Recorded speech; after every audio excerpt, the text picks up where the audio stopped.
오늘 말씀은 빛과 어둠의 갈림길이라는 주제로 요한복음 13장에 나타난 가장 가까운 곳에서 일어난 배신과 끝까지 이루신 사명에 대해 말씀드리겠습니다. 예수님께서는 당신이 배반당하실 것을 미리 아셨음에도 불구하고 아버지의 사명을 흔들림 없이 끝까지 이루어내셨습니다. 하나의 식탁, 두 개의 길이라는 제목처럼 그 식탁 위에는 두 가지 길이 공존했습니다.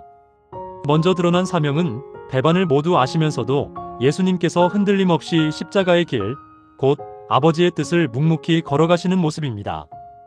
반면에 숨겨진 배신은 가장 가까운 자리에 앉아 빛을 마주하고도 끝내 어둠의 길, 즉 세상의 계산을 선택하는 유다의 모습으로 나타납니다. 섬김의 자리에 스며든 배반을 보십시오. 예수님은 제자들의 발을 씻기시며 서로 섬기라고 말씀하셨습니다. 그러나 그 거룩한 식탁에는 예수님을 팔 가룟 유다도 함께 앉아 있었습니다. 예수님은 제자들의 겉모습만이 아니라 누가 배신할 것인지 마음의 중심까지 이미 완벽하게 알고 계셨습니다. 이처럼 예수님께서는 당신이 택한 자들이 누구인지 분명히 아셨습니다. 유다의 배신은 우연한 비극이 아닌 예언의 성취였습니다. 시편 41편 9절의 말씀처럼 다윗의 고백이었던 내 떡을 먹는 자가 내게 발꿈치를 들었다는 구절은 현재 요한복음 13장에서 유다의 배신으로 그리고 미래에는 십자가를 통한 사명의 완성으로 이어집니다. 가장 친밀한 자의 배신은 원수가 아닌 함께 식탁에 앉아 떡을 떼던 가장 가까운 자가 등을 돌림을 의미합니다. 그러나 예수님은 놀라거나 당황하지 않으셨습니다. 이 배반조차 하나님의 철저한 계획과 성경의 성취 안에 있음을 선언하셨습니다. 예수님께서는 제자들의 믿음을 지키기 위한 선언을 하셨습니다. 당신께서 모든 것을 미리 아셨다고 말씀하신 이유는 일이 일어날 때에 내가 바로 그분임을 너희가 믿게 하려 함이었습니다. 이는 충격에 대비하는 장치였습니다. 십자가의 배반과 죽음이라는 엄청난 충격 앞에서 제자들의 믿음이 무너지지 않도록 보호하시는 깊은 배려였습니다. 또한 겉으로는 예수님이 배반당해 무너지는 것 같지만 실제로는 사람의 악함까지 넘어 아버지의 사명을 완수하고 계심을 확신시키려 하신 뜻의 완성이었습니다. 1세기 유대인의 식탁 문화를 이해하면 가장 가까운 자리의 비극이 더욱 분명해집니다. 당시에는 현대의 의자가 아닌 비스듬히 기대어 식사하는 고대의 문화였습니다.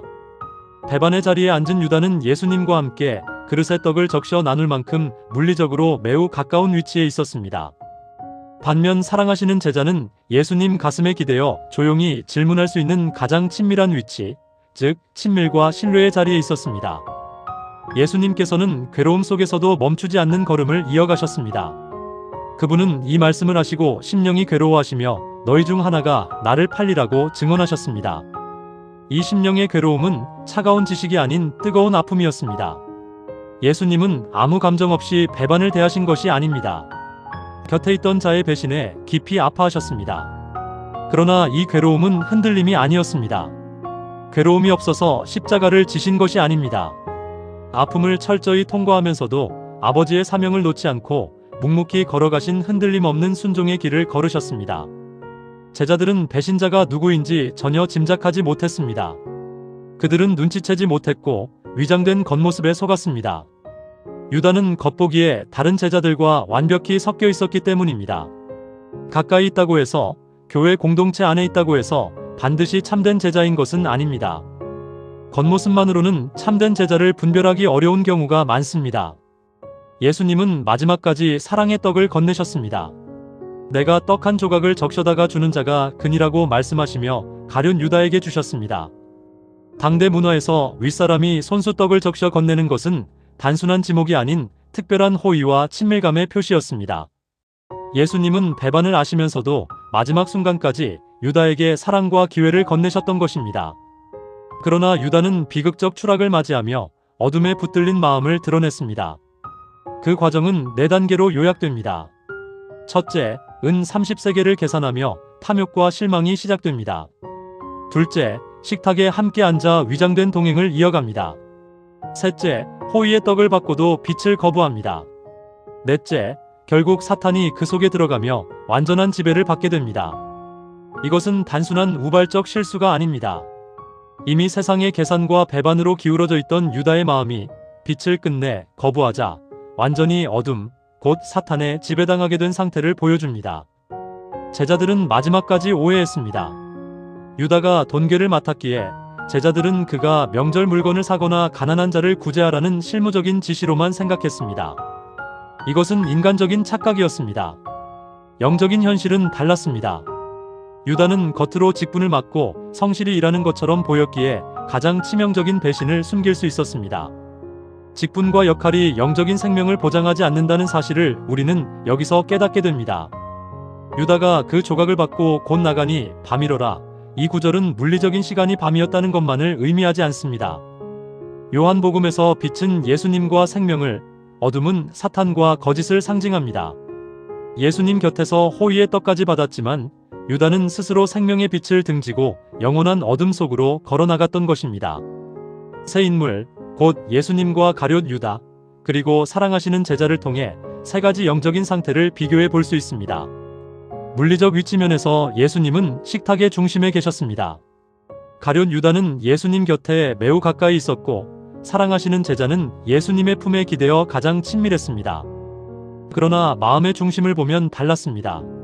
예수님은 아버지의 뜻과 사명에 집중하셨지만 가룟 유다는 세상의 계산과 탐욕에 사로잡혔고 사랑하시는 제자는 주님을 향한 신뢰와 질문을 가지고 있었습니다. 이러한 차이는 최종 종착지로 이어집니다. 예수님은 십자가를 통한 생명과 구원을 이루셨고 가룟 유다는 스스로 선택한 멸망의 밤, 곧 어둠으로 향했습니다. 사랑하시는 제자는 진리를 깨닫는 빛의 증인이 되었습니다. 이 세 인물의 이야기를 통해 나의 마음은 어디에 서 있는지를 질문해야 합니다. 물리적 가까움, 즉 직분이나 예배 참석, 겉모습만 갖춘 채 참된 제자라고 할 수 있을까요? 유다의 비극은 먼 곳의 이야기가 아닙니다. 주님 곁에 있는 모양만 갖춘 채 실제로는 세상의 계산에 묶여 어둠 속에 머물고 있지는 않았습니까? 믿음은 식탁의 자리가 아니라 마음의 방향임을 우리는 기억해야 합니다. 세상의 계산을 넘어 사명에 붙들린 삶으로 나아가야 합니다. 먼저 나의 신앙이 그저 먹고 사는 일의 수단으로 변질되지 않았는지 돌아보십시오. 둘째, 내 안에 숨겨진 어둠과 계산을 회개하고 십자가의 복음을 다시 굳게 붙드십시오. 마지막으로 예수님께서 아픔 속에서도 묵묵히 걸으셨던 것처럼 나에게 맡겨진 생명의 사명을 끝까지 감당하십시오. 예수님은 배반을 아셨음에도 사명을 이루셨습니다. 이제 우리가 그 빛의 길을 걸어갈 차례입니다.